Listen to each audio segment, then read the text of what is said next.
I got so much motherfucking design on right now. Break it down, bring it back, make it clap. I got 3 old thoughts, new block, wear that thing. Bitches on my line, and you know they come straight. Hai guys, kembali lagi di Konang Kelompok 6. Jadi kita kumpul di sini bersama cewek-cewek di belakang saya ini semuanya. Kita itu tidak hanya akan sekadar mengumpul atau bergibah ataupun ngobrol-ngobrol biasa aja ya guys.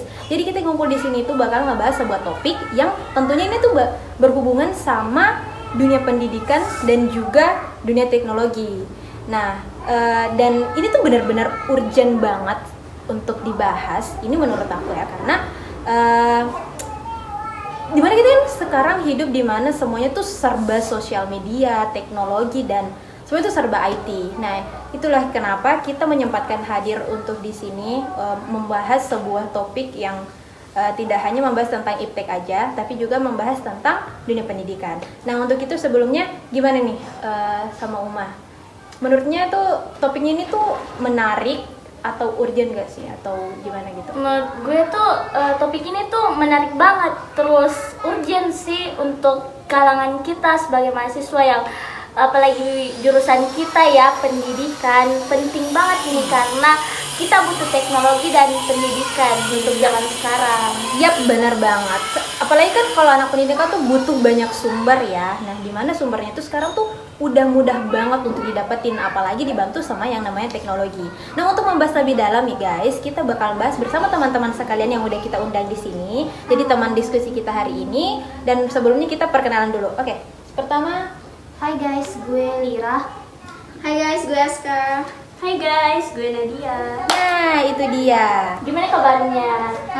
Alhamdulillah baik. Puasanya lancar kan? Lancar dong. Nah, untuk itu langsung aja kita langsung ke topiknya. Ini topiknya tuh tentang apa sih guys? Topiknya tentang teknologi dan pembelajaran itu sendiri. Oke. Ngomongin tentang teknologi sama pembelajaran. Jadi kalau dengar-dengar teknologi itu pasti yang terbersit dalam pikiran itu hal negatif dan You didn't have to cut me off. mending kita lanjut jangan berhenti. juga ya pastinya ada positifnya kan. Nah, bukan cuman negatif atau positif. Dan I think walaupun itu ada hal negatifnya pasti juga bakal ada solusi ya kan? Iya. Oke. Ngomongin tentang itu, apa sih sebenarnya hubungannya antara dunia pendidikan sama teknologi itu sendiri? Menurut saya sih hubungannya teknologi dengan pendidikan itu sangat erat ya. Apalagi sekarang kita mahasiswa kebanyakan menggunakan tugas atau metode pembelajaran melalui internet. Contohnya seperti ini, membuat video dan juga membuat slide PPT itu juga termasuk salah satu contoh teknologi. Ini salah satu contoh dari topik materi kami yang berjudul penggunaan teknologi yang membelajarkan. Sekarang belajar saja harus punya HP, punya laptop, punya kuota internet. Kalau kayak aku gini, gimana? Ya, lemot. Kuotanya habis. Belajar dari rumah yang dimaksud adalah bagaimana menghadirkan kegiatan belajar mengajar yang efektif dan menyenangkan sesuai dengan kondisi daerah masing-masing. Jadi belajar dari rumah juga bisa menggunakan handphone. Dapat pula belajar dengan teman-teman dengan cara menonton video tayangan pembelajaran. Serta dapat juga belajar mandiri dari rumah dengan menggunakan alat teknologi lainnya seperti laptop dan sebagainya. Itulah tadi contoh cuplikan tentang teknologi yang membelajarkan. Uma nih sebagai teman presenter saya hari ini, menurutnya tuh teknologi itu mempermudah nggak sih buat ngerjain tugas? Menurut gue sih teknologi itu sangat mempermudah ya. Bukan cuma dari kalangan kita sebagai mahasiswa, anak SMP, SMA juga itu sangat perlu menggunakan teknologi. Apalagi kemarin itu kita pernah pandemi. Nah, kita kan kebanyakan sekolahnya online. Terus anak-anak pasti carinya di internet. Ya gitulah. Iya sih ya. kayaknya tuh teknologi di dunia pendidikan itu benar-benar dirasain waktu pandemi kemarin kan. Apalagi kan kita kebanyakan ngabisin waktunya itu di rumah. Jadi gue juga ngerasa sih kalau sebenarnya pendidikan sama teknologi ini tuh sekarang lebih kayak erat banget gitu hubungannya. Tapi kalau ngomongin tentang itu dari dampak positifnya itu gimana? Jadi kalau menurut gue ya, dampak positifnya itu sekarang kan serba teknologi, apa-apa bisa dicari di internet, situs apa segala macam kan. Jadi dampak positifnya itu mahasiswa atau siswa SD, SMP, bahkan SMA itu lebih mudah mendapatkan informasi, mendapatkan pembelajaran dari situ selain dari guru itu sendiri gitu. Karena sekarang itu pendidikan itu dalam pendidikan yaitu mengharuskan siswanya atau mahasiswa itu kayak mencari mandiri gitu, mencari sendiri teori-teori belajar atau segala macam gitu. Oh jadi gitu ya. Jadi itu udah tadi kayak lebih ke Simple. Terus jadi sumbernya tuh banyak gitu kan ya. Jadi itu dia sih dampak positif, tapi Pasti ada dampak negatif.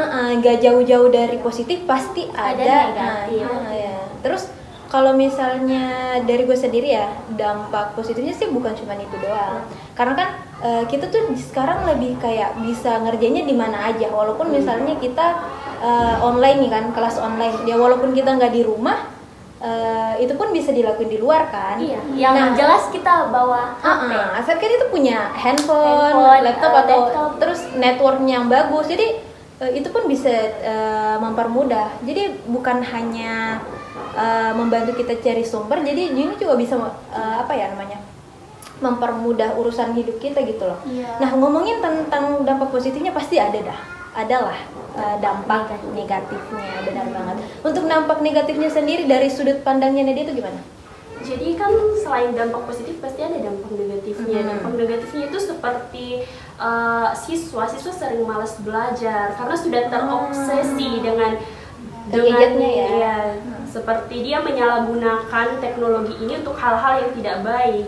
Seperti dia karena kemalasannya, dia sering menggunakannya untuk bermain game. Itu banyak siswa yang sering menggunakannya, apalagi anak-anak zaman sekarang kan sering kita kan ya. Iya, lebih mendahulukan game daripada menggunakan teknologi untuk belajar. Itu salah satu sampai lupa waktu untuk belajar menggunakan teknologi ini. Salah satunya juga itu siswa sering lebih kecanduan untuk melakukan hal-hal yang tidak penting menggunakan teknologi ini, seperti lebih suka lebih suka scroll TikTok kan. Itu pasti sering kan. Saya sendiri banget. Pribadi sendiri. Sampai lupa untuk mengerjakan tugas. Itu salah satu dampak negatifnya juga sih. Itu ya kayak dampak negatif kembali lagi ke personalnya sih sebenarnya. Kalau misalnya dia bisa ngontrol diri dan manajemen waktu sebenarnya itu bisa sih, tapi kembali lagi karena itu kan susah ya untuk dihilangkan kecanduan. Sama tadi yang dibilang tuh udah kecanduan. Nah dari sisi negatifnya itu ada nggak sih kira-kira solusi yang menurut kalian tuh ini worth it untuk diaplikasikan sama teman-teman mungkin yang nonton videonya tuh sehingga dia tuh bisa mengatasi kecanduannya itu? Menurut pendapat gue sendiri nih ya, kalau solusi yang dampak negatifnya tadi Nadia bilang itu salah satunya adalah kecanduan dalam bermain gadget atau teknologi itu sendiri. Nah solusinya itu adalah kita bisa membatasi, apalagi anak di bawah umur nih sudah banyak menggunakan gadget itu sendiri tanpa membaca buku misalnya atau melakukan aktivitas di luar, lebih fokus kepada gadgetnya itu sendiri. Jadi diharapkan orang tua atau orang yang lebih tua atau kita remaja mengontrol diri kita sendiri untuk tidak terlalu kecanduan bermain gadget atau sosial media. Nah dan salah satunya juga adalah tadi tentang banyaknya dampak positifnya itu apa tadi? Iya itu bisa mempermudah dapat informasi akses banyak. E-book misalnya buku digital gitu. Nah sebenarnya itu bagus guys, cuman dalam konteks solusinya kita bisa harus mencari lagi buku-buku referensi dalam bentuk buku cetak. Karena apa? Kalau terlalu sering menggunakan gadget atau teknologi, mata atau saraf kita akan rusak juga gitu. Jadi ini tuh nggak hanya berdampak bagi keseharian, tapi juga kesehatan ya kan. Nah kalau Uma sendiri nih lebih prefer yang mana? Kayak lebih suka yang mana gitu? Baca bukunya. Kalau menurut saya sih, menurutnya lebih enak pakai gadget. Iya kan? Pasti itu sih. Kan gadget bisa dibawa kemana-mana. Buku tuh lebih kayak praktis. berat. Tapi punya buku kan? Punya lah. Apalagi kan mahasiswa ya, itu pasti sebenarnya di kampus kita sendiri kan itu lebih menyarankan untuk baca buku sendiri. Iya. Nah, tapi sih kembali lagi ya sama personalnya kita guys. Kalau misalnya kita bisa untuk ngontrol diri kita dalam penggunaan gadget itu sendiri, sebenarnya bagus gitu. Jadi kalau ada pun dampak negatifnya tadi yang kayak dibilang sama Nadia itu tergantung dari kitanya lah ya. Kalau misalnya kita nggak bisa ngontrol diri dan manajemen waktu. Terus itu juga tadi udah solusi sama dari Lira. Nah bisa jadi itu solusinya bisa di aplikasikan mungkin, dan bisa membantu teman-teman yang udah kecanduan, yang udah merasa jenuh dengan dirinya itu dan ingin mengubah dirinya seperti itu. Dan ada mungkin yang Uma pengen sampein sama teman-teman mengenai kecanduan atau dampak negatif atau positifnya?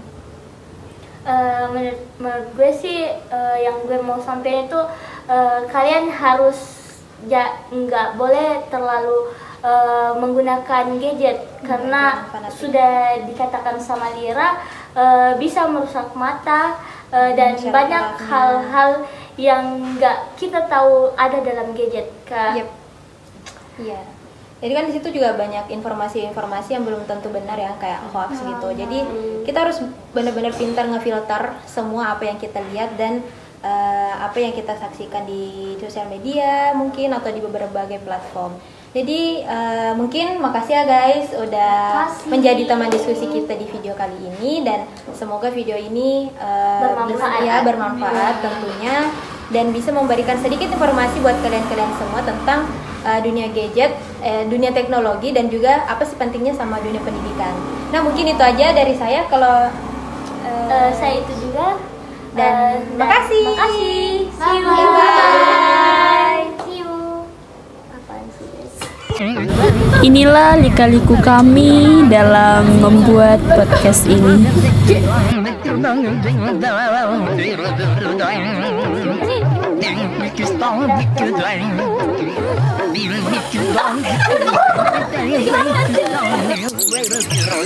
Sekian dan terima kasih telah menonton video kami.